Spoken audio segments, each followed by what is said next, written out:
listening to Angelneers, the podcast. Angelneers is a Silicon Valley community for startup builders where founders and operators share their firsthand knowledge on building and scaling startups. I'm going to be your host, Oleg Kujakov, and our guest today is Yakov Kofner, the founder of C-Suite Counsel and publisher of FSI Digital Transformation Weekly. Yakov brings extensive experience in startups, operations, and advisory roles within the financial services and insurance sectors. He's held senior roles for Gartner, Oliver Wyman, MasterCard, Bridgewater Associates, American Express, and McKinsey. Today, we're diving into the lessons that he's learned while championing digital transformation in financial services during the last 2 decades. But before we get into that, Yakov, welcome to the show. I got a quick question. FSI, I just hate acronyms. Can you unpack that one? Thank you for asking, and thank you for having me. I like FSI. It could stand for FSI as Financial Services Institutions, but I use it as a shorthand for Financial Services and Insurance. Okay, I needed the clarification because, I was definitely, I wasn't sure if it was insurance, but it is, so I'm glad we got that cleared up. Tell us a little bit about yourself. How did you get started in this industry, and what can you tell us about your background? No, by accident, and you covered it really well in the introduction, but as other migrants came to United States through school. And once I finished Wharton, I wanted to work on Wall Street in financial services. I never quite enjoy as much deal making as I thought I would. And ended up pivoting in McKinsey to business technology office, intersection of digital transformation. At that point, it was mostly IT modernization, digital channels, and financial services, and kind of ended up working at that intersection, as you mentioned in the intro, for last couple of decades. Okay, that was going to be my follow-up, is like how long you've been doing this since you pivoted. Yeah, I kind of worked across as an operator, American Express, MasterCard, Bridgewater Associates, as a consulting advisor professional for McKinsey, Gartner, Infotech Research Group, Oliver Wyman, and then also started my own companies. My specialty, and which ended up being a hobby, is cross-border money transfers. I founded Save on Send about a decade ago. Awesome. So you've been around a little bit.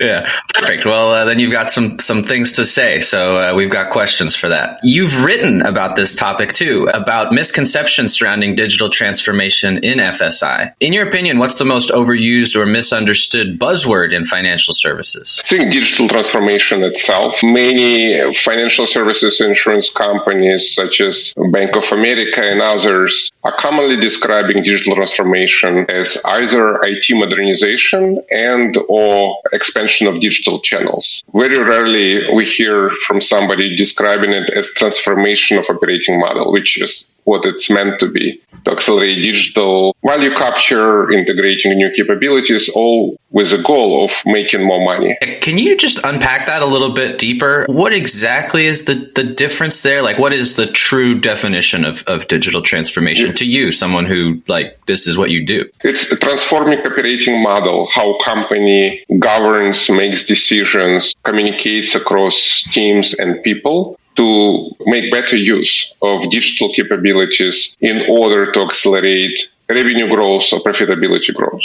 versus what commonly described, if you go to conferences or listen to other podcasts, senior financial services insurance executives will talk about deploying new applications, launching new digital channels. They would rarely mention any change in how they themselves or how their teams operate. So, things are changing, but operations aren't transforming. It's not really getting to the heart of a true transformation. Right, which is understandable why they would prefer that definition, because to buy a new cool application or to partner with a fintech or to launch new channel is relatively straightforward. You don't really need to change a lot. It's not as risky.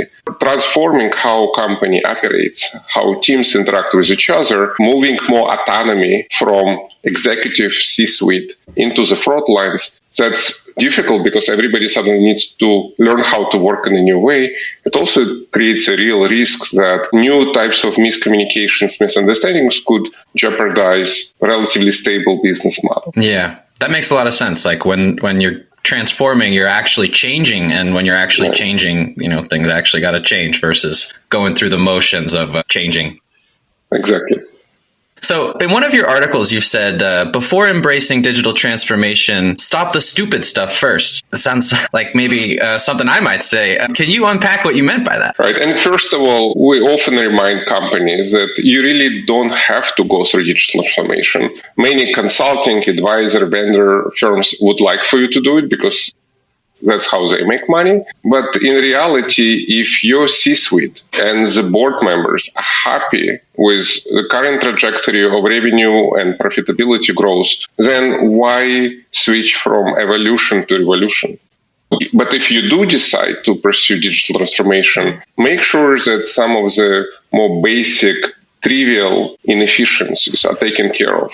Because again, digital transformation is a very convoluted, risky process. It takes long time and unnecessarily might lead to negative outcomes rather than positive if not done right. So in the meantime, there are a lot of things that typical financial services or insurance company does that's completely counterproductive that they could tackle first. For example, in many companies, executives spend 2/3 of their time in meetings without really creating any new decisions, pivoting, basically no clear outcomes. So for companies that worry about digital transformation, first they could cut down number of meetings and use the time of managers and executives for something more productive, for getting hands dirty with delivering real capabilities. Another example, in many companies, I hear constant complaints about executives. The most recent example was from Jamie Dimon in a leaked town hall recording. He said that he could run circles around most of his reports and driving at least 10% efficiency. And he said it in the context of returning back to office. And it's a very surprising remark because if you have such a relatively incapable executive team who couldn't do their job as competently as CEO, maybe before embarking on digital transformation, you could hire better executives into those roles. So your point is, before you even get to digital transformation, let's start making some sense with our operations. Right, and just look at more foundational elements where you could gain a lot of value without transforming operating model. So in many companies, when it comes to large IT investments, technology, data modernization, they approach it in a let's build it and somebody will use it way. You don't need to go through digital transformation and making sure that everybody is doing new roles in a more effective way by cutting that out. It's a simple conversation, looking at the business case and trying to understand, do we have internal clients, users who would like this technology to work? And in many cases, the answer would be no. It's an enterprise-led innovation that doesn't really have any interest, any uptake from people in business functions or product lines. And so there is really no reason to have some of those projects without any digital transformations. You could just prioritize initiatives which focus on delivering business outcome with somebody in a company who really wants them. And you could appreciate in a company like that, if your initiatives are mostly driven top-down without buy-in from business functions or product teams, creating digital transformation program on top of that will not eliminate the issue of low ROI on those initiatives. It could even amplify it because suddenly you could deliver even more projects, even more initiatives without business champions. Okay. So let's talk about IT modernization and compare that to true digital transformation. Many FSIs seem to equate digital transformation with IT modernization. Why do you think those two things get conflated, and why is this mindset so persistent? Historically, if you look back 5 decades at the time of mainframes and servers coming to the scene, FSIs would recognize the value of technology, but they would still think about it mostly as a cost center, meaning it has to support some of my business processes, but I really don't want to understand that some business executives still to this day would say, I hate IT. And to those business leaders, IT has historically remained out of sight, out of mind. Just do the basic minimal, do it relatively well, but at the lowest cost possible. It's only in the last couple of decades we began seeing traditional financial services and insurance firms where they're starting to embrace technology data capabilities as a real competitive differentiator, where it's not a cost center anymore, it's an investment. And of course, we're all familiar with Capital One, Progressive Insurance, JP Morgan Chase, global leaders in leveraging those capabilities to generate really unique outcomes. And we see it in the stock price and market share growth. So there is growing sentiment that understands and appreciates that investing in technology actually could create a lot of business value, not just enabler, but also top line revenue growth. And so sometimes we even see kind of the opposite of previous mindset, where business executives would say, I'm increasing my technology spend by another 10-20%. In the past, it would be unheard of that they would brag about having 10-15% of revenue spent on technology. Now they're hoping that it will help the company to be perceived as a technology company as opposed to a financial services company. And that's how you get higher multiples from investors. But heart of it, they still think of technology, digital transformation as IT modernization, where business doesn't really have to do anything different. IT could work faster, IT could work better, but the way we sell our products, the way we work with our clients, the way we retain them, it's still mostly done the way it was in 1990s or maybe 15, 20 years ago. Yeah, it's interesting. So there's like a mindset shift that's happening. That being said, it's like the mindset doesn't necessarily change. You still want your IT out of sight, out of mind, but now people are bragging about how much they're spending on modernizing. So obviously that's risky, right? If you're going to be putting this big, to go back to the ROI, if you're going to be putting this big I in, you want to understand what your return should look like. And it doesn't make sense to spend money on something that's not going to return. So that's it. That's digital transformation done poorly. How about digital transformation done right in the financial services context? Like, what does that look like to you? Well, and we've seen some of that. There is no question that if we compare to 2 decades ago, financial institutions, insurance companies operating more effectively, meaning if you give them a complex technology or data initiative now versus, let's say, 2010, they'll probably return more out of it in either profitability growth or revenue growth than they were able to do in the past, specifically because they work better across different silos. They have higher skilled employees. They make decisions faster. They don't wait years, sometimes decades, to pivot from the bad decision. So there is definitely progress. And the framework I created, just because I couldn't find anything that could explain this phenomena, is it's kind of 5 levels of digital transformation maturity, from the way we implemented systems 50 years ago, which was very ad hoc, because there was just not enough technology and data capabilities to leverage. And then, of course, we all remember IT projects, waterfall methodology, where business comes up with requirements and then IT in a dark room, so to speak, trying to figure out what it was really meant to create, and they praying for the best. And then last 10, 15 years, we began seeing companies, especially large ones, moving to IT product model, where suddenly, at least within IT, we're no longer deciding project by project on new initiatives with data and digital capabilities. We're looking at this as an ongoing continuous stream of work related to one particular capability. Now, unfortunately, that's where a lot of financial services and insurance companies stop today. And so going back to the question of IT modernization, the reason it's so convenient to think about digital transformation using that term, that definition of IT modernization, is because even if you have IT product team as your operating model construct, meaning IT now works consistently with the same type of people, there is not necessarily project approval process that was really superficial in the past. It still doesn't necessarily mean creating business value. And more importantly, for business executives, it doesn't necessarily mean that they have to change the way they operate. And so up until today, most of the companies kind of get stuck at this IT modernization, IT product level of transformation, and they're afraid or unable to make the kind of ultimate switch to go from IT products to cross-functional value streams, where business now driving every decision. That's something that most fintechs and insurtechs, they just how they operate from the beginning.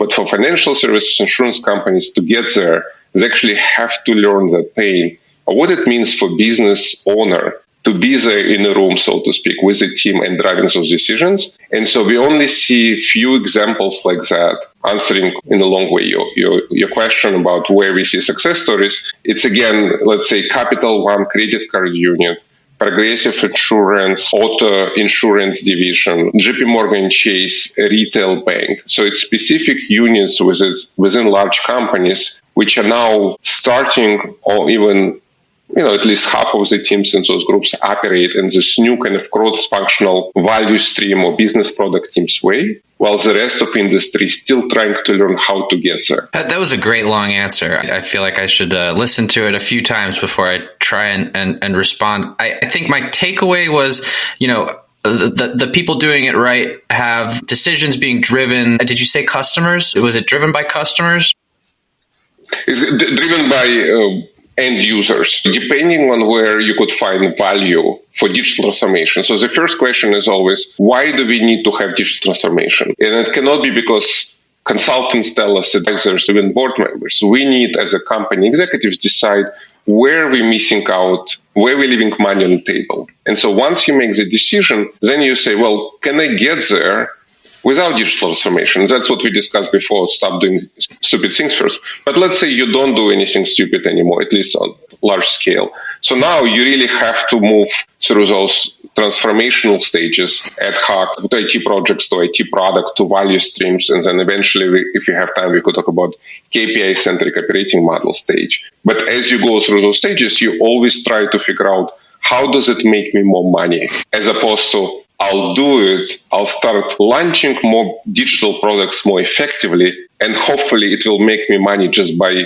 self-design. I know, that sounds crazy, but that's what so many people and teams are doing today. So yeah, I'm glad we get to talk about this. Let's move on to leadership and culture challenges. You've been quite direct about CEOs being a real bottleneck in FSI transformation. And again, just to help me, that's financial services and insurance industries transformation? Yes, shorthand, just to keep newsletter title heading as short as possible. Right, that makes sense. What about behaviors and mindsets from top leadership tends to hold organizations back the most? Let's use examples of globally renowned companies like Capital One, DBS Bank in Singapore, of course, JP Morgan Chase, Jamie Dimon, who many other financial services executives, insurance executives, thinking as a global mentor, as a global leader. So what those exceptional leaders did really well, 5, 10, 15 years ago, they set out a vision for why we need digital transformation. It's no longer IT modernization. It's new types of capabilities which will help us to differentiate and in part defend against onslaught of fintechs. So that was critical because without such vision, a lot of middle managers could do digital transformation skunk work, launch projects, but unless sooner or later somebody at the very top embraces those initiatives, they'll just not create value by self-definition of how a company makes money. It needs to be part of a mothership rather than a side project. Yeah. And so that's what's critical, setting up that vision, creating sense of urgency. And then each executive on upper echelons of the company have always two choices. Either I'll learn personally what it means to operate at the next level. I'll roll up my sleeve. I'll learn how to code maybe. I'll join some of those product teams meetings, understand what morning stand-up really means for myself. And I'll personally start removing blocks. And of course, for a lot of CEOs who've been in this game for 30, 40 years, that feels overwhelming. They go to conferences, they give interviews. And so many of them choose to create more autonomy to their reports. And in many cases, it could work. All right, if a CEO of Progressive Insurance decides to enable head of Progressive Auto Insurance Division to innovate for the last 30 years and the market share triple in that time. Great. CEO might not need to be as hands-on because there is already value creation. But how many of those stories are there? Exactly. So that's the point. In many companies, there is a kind of, I wouldn't call it just bureaucracy, but in general, there is a lot of focus on political alignment. And people observe how CEO behaves and how they speak. And even if they speak inspirationally, but if they personally not becoming more hands-on, more junior executives also believe that I could be successful without going through that hard work. I could also just go to conferences, hire consultants, and end up being as successful as my boss. So in those companies, unless CEO decides to level up his or her operating muscles, or until CEO is replaced, it's really unlikely that transformational change in the operating model will take place. Yeah, that's really funny. I wish I had more eloquent ways of speaking, but it's monkey see, monkey do at the end of the day in a lot of our organizations. Right, and that's why there is a fascinating kind of term that I heard from many financial services insurance executives. I'm going to hire best people who are smarter than me, harder working than me, and then I'll get out of the way. And it's a very convenient thing to say because it makes you feel like you're this inspirational, visionary leader, but it works only if it works. Because if those people are hired and they're still facing siloed organization, approval roadblocks, they're not allowed to hire teams, they actually don't have the true autonomy of transforming the company, at least within their own functional division, then getting out of the way is a cop-out for not personally putting your reputation on the line, your learning time instead of other things that person would like. For example, all executives, or most of them, like to go to conferences, give interviews, have status update meetings, and suddenly they ask, can you allocate a large portion of those fun activities to learning of how to transform on a very ground, like tactical level into the weeds? And that's where there is a significant personal challenge, especially if you could imagine if somebody is, in their 60s, 70s, very successful, obviously extremely wealthy person as CEOs of many financial services insurance firms. At that point, they probably much more in the mindset of mentoring, coaching others rather than learning new tricks themselves. Yeah. That's really interesting. And I think that's a really great point. Even if it works, it's still a gamble. You're still putting autonomy into people's hands that there's going to be a disconnect between what you understand and what they're seeing. Right. And that's, to be fair, we talk a lot about traditional financial services insurance companies, but we see it all the time in what we could call fintechs.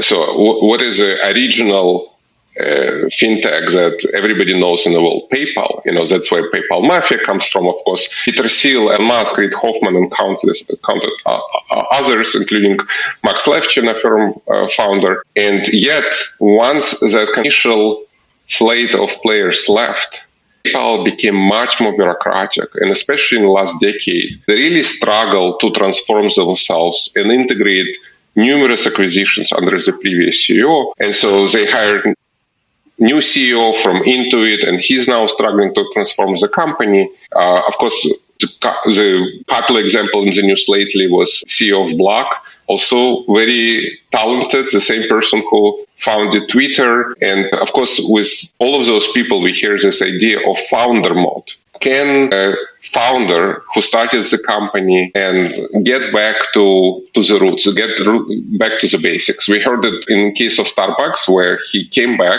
and decided that I see my company not doing great, so I'll bring them back to basic.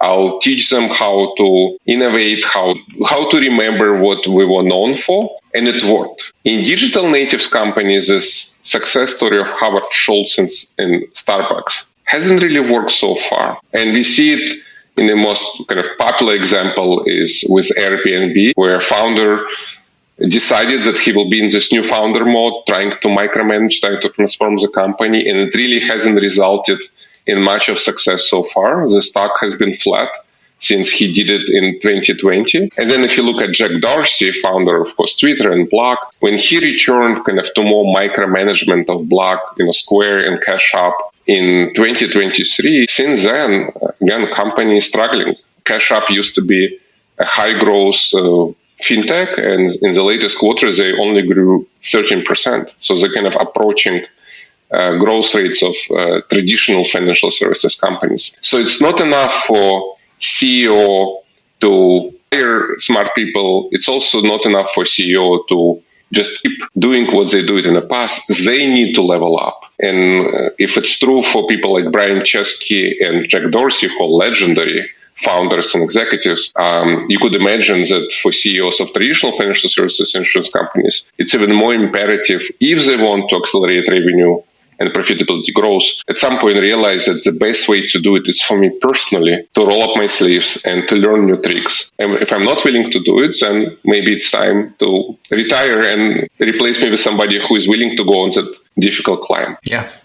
Well said. Let's talk about measuring success because, as you're going through epic transformation and revolution of your company, we need some indicators that we're on the right path. So how do we measure success? One article you've written says the only valid response to digital transformation should be show me the money. How should FSIs measure success in digital initiatives beyond just cost cutting? And that's a great lead-in because if you relate back to our previous discussion around IT modernization and stop doing stupid things first, if company really is focusing on efficiencies, or let's use cost cutting as a simple kind of definition for term for that, you really don't need to go through digital transformation. Citi is a great example. For about 2.5 years, Jane Fraser, at that point in early 2021, she became a new CEO, first female in charge of a top 4 bank, and she embarked on digital transformation through empathy, leading with empathy. We're going to really know our customers, and through that we'll differentiate. And it was a spectacular failure. The stock was down by 50%. So board members, some investors got involved, and she turned it around and she wrote an email to her employees with the sentence, get on board or get off the train. And she began traditional 20th century rationalization, simplifying business units, selling foreign subsidiaries, removing management layers. So all of that is done without digital transformation. It's the same techniques executives known for decades. It's really a question of growing top line revenue, growing market share, where digital transformation becomes important. And so when it comes to metrics, the North Star metric for digital transformation should be growth of profits, but through revenue rather than through cost cutting. Got it. Okay, let's move on. FSIs have struggled to launch billion-dollar products in recent years, while fintechs have excelled at that. Why do you think that is? What factors are driving that gap in innovation and market relevance? It's really, and it's not for the lack of attempts. So there are dozens of some of the world's largest financial services companies, insurance firms who've been trying to launch digital subsidiaries. I mean, Goldman Sachs, Marcus, JP Morgan Chase, Fin, and countless other examples. I call them graveyard of financial services fintech attempts. But in general, they set up proper subsidiaries. They put sometimes tens of millions, sometimes hundreds of millions of dollars. They even hired relatively relevant skill set for management and employees, and yet it fails. And at the same time, of course, we see a plethora of successful fintechs. Of course, Revolut, Nubank, Wise, Remitly, and countless other examples, Stripe,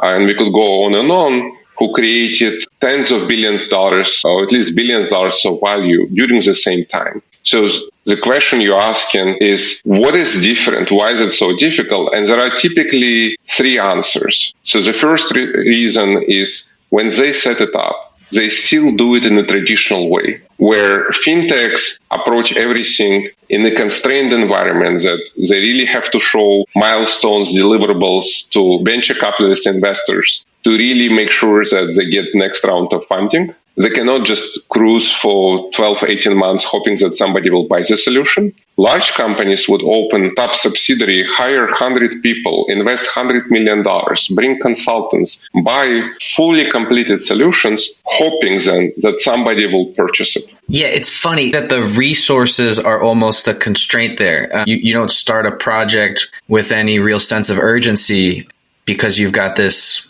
organizational financial backing and you're going to put this team together and you're going to go through this process and you're not going to point to any result for 12 to 18 months. It's a very different kind of setting than when you're growing something from.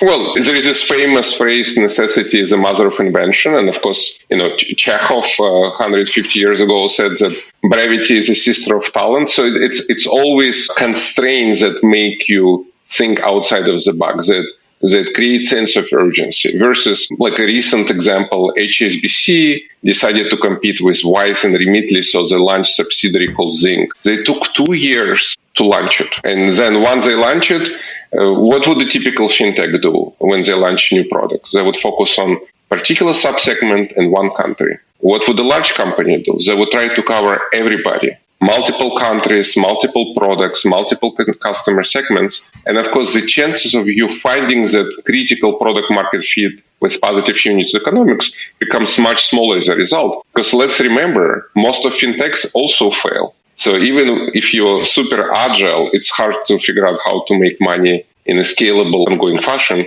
For financial services companies, they need to be even more agile to really make sure that what they're building will generate significant impact on the overall already profitable franchise. Let's talk about emerging technology. Based on what you know today, does generative AI hold promise for FSIs for differentiation when it comes to these top-line use cases? So I think the answer is likely, but we don't know that for sure yet. So what's interesting about generative AI is differently from all previous innovations of 21st century, cloud, API, machine learning, DevOps, all of those products are now used at scale and they create real differentiation. You might not have to be cloud first, like Capital One was famous for implementing, for deciding to go on the journey with really inspirational CEO Richard Fairbank. And it led to some significant downsides, including fines from regulators for lack of system resilience. But in general, embracing those innovations in the past was clear. Like if you don't move to cloud, at least some of your applications, if you don't apply machine learning for fraud detection, for customer service, you're leaving money on the table once those technologies become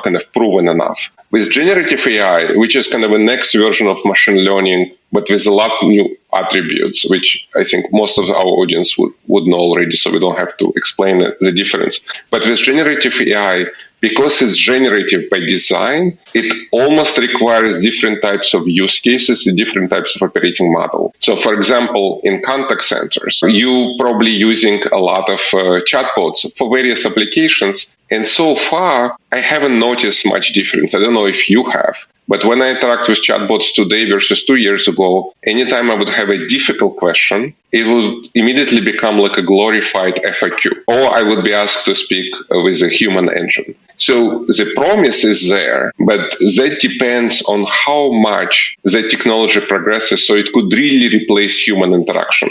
Another good example, generative AI is very popular among software engineers. So if you look at how typical financial services insurance CEOs talk about generative AI and the top use case, they would usually start with how software engineers becoming more productive.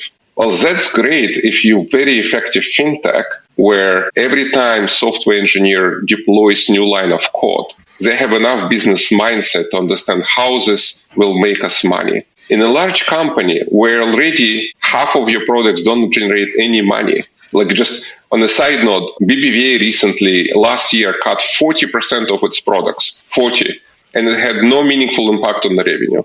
So if your company already have 1,000 or even 5,000 software engineers who generate a lot of code, if you suddenly make them 20% more productive, is it a good thing or bad thing? Well, it depends if you have enough business owners, product owners who are willing now to review that extra code. And in many companies, they don't have it. So that's why on the surface, it seems like an amazing thing. Like we use it, all of us using it every day.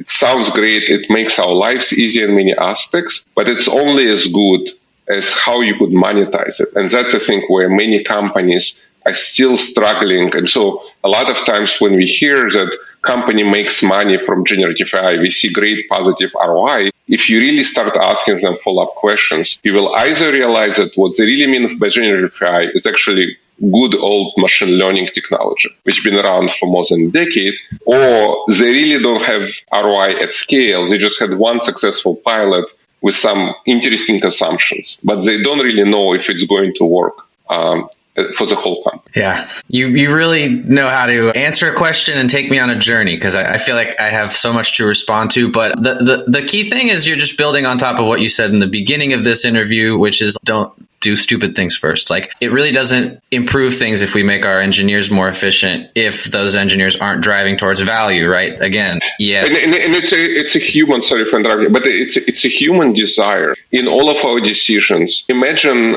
our lives if we would do it in an optimal way, where we first identify pain points, then we estimate how much value it will create if we address it. Then we build a small team to test out our idea. Then if it works, we start scaling this. And then if it works really well, we will start creating environment of autonomy around this team. And then you have one team that work really fast and they get a lot of leeway, and suddenly other teams feel that why we don't have the same autonomy, like are they better than us? And so the right digital transformation is messy, it's risky, it creates a lot of hurt feelings in the process for multiple reasons. Versus top-down ideas, let's just launch generative AI and give access to all of our employees, and hopefully good things will come. That's in human nature to hope for the best.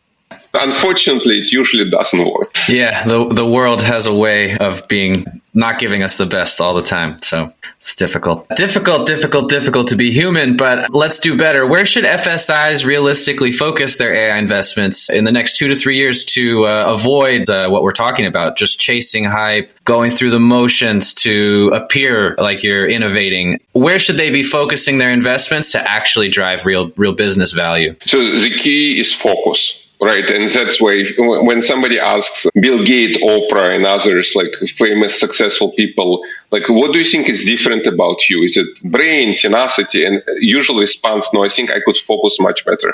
So the same is true for financial services and insurance executives. The more they could learn how to focus, as opposed to that kitchen sink approach that we just discussed, it will be much better for digital transformation outcomes. And so for every company, they need to decide first purpose of digital transformation.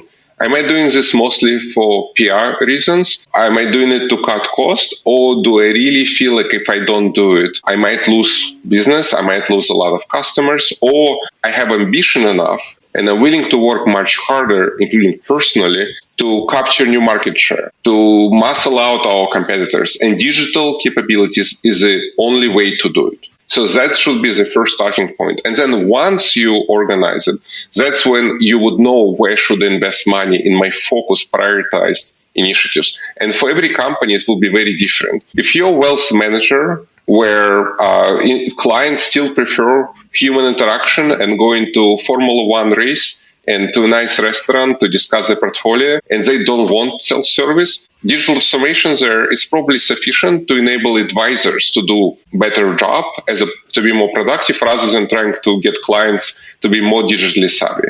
Versus if you're running payments business, where there is a significant shift from cash to digital payments, digital transformation in those lines of business, those divisions, is probably critical to survive and thrive long term. You answered the question. I was gonna rag on you for not answering the question. Just to remind the listeners, the question was, where should FSIs focus their investment? And the answer I got from Yakov here was not anything that I thought was helpful. It's not. I was hoping he'd tell me where to focus, but he said, no, you need to learn how to focus. You need to learn what focus means. And but then, of course, you gave me the answer at the end there. And that's the hardest part, because we always look at silver bullets. But if you're within the same company, like Capital One is a fascinating example. If you look at overall, Capital One is perceived as second to none in digital and data capabilities, especially analytics. But under the hood, there is a huge spectrum of digital maturity across divisions. The Capital One credit card is extremely capable. It's something that New Bank was founded based on. Kind of, they wanted to replicate similar idea. Capital One auto lending is also pretty good. They now have their own kind of platform-even solution. Capital One small business group, Capital One retail bank don't do so hot. Their revenues are not growing. So even like one of the world's best digital companies is struggling to transform all groups, but not necessarily for bad reasons. It's maybe because some of those divisions don't need to grow rapidly. Maybe it's fine if commercial bank acts more like a cash cow. Well, Capital One credit card or auto lending are really capturing market share. Really interesting stuff. Let's get towards wrapping this up. I got one more question before we do about customer-centric transformation. What lessons can FSIs learn from consumer fintechs about building products and services that people actually want rather than what legacy systems and org charts dictate? Yeah, one of my surprises, even when I visit large companies, huge digital transformation budgets, I would always ask them to introduce me to the best digital teams they have. Because the first question, or one of the first questions I would ask the team is, how often do you meet customers? And to my surprise, this could be a 30,000 employee company, and this is the best 10 people they have working cross-functionally.